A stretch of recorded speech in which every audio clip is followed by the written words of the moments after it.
For anyone who feels called to deliverance ministry, where would you recommend that they start? Yeah, so first and foremost, again, every born again believer is called to cast out demons.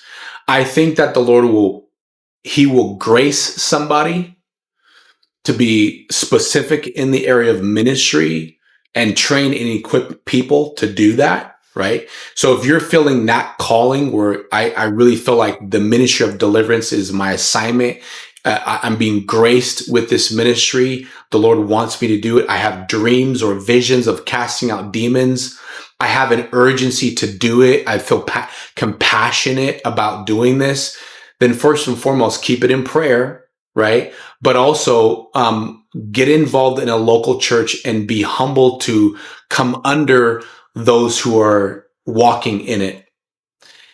Be a willing vessel to serve in those different areas of ministry. Find ministries that are already doing it and come under that leadership and go through the process, their process that they have prayerfully put in place for people like you who are feeling that calling, right?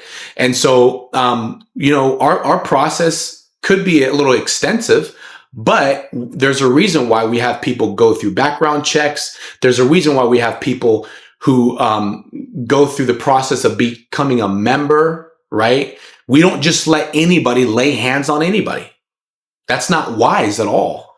If somebody ran up to me and said, "Hey, I want to cast out devils, and I've been at your church 3 weeks," I'd be like, you got to go through a process. Let me get to know you a little bit better. Let's go through the classes. Let's take our time into this. Humble yourself to go through the process of allowing Christ to raise you up in this ministry. Like I said, it was years ago. It was, just less than 20 years ago that the Lord gave me these dreams about casting out devils. Fast forward the tape. I had to go through my own process of deliverance. I had to meet Troy. I had to meet people that the Lord brought into my life. And I went through the process of being raised up to be able to have a functional, successful ministry in the area of casting out devils.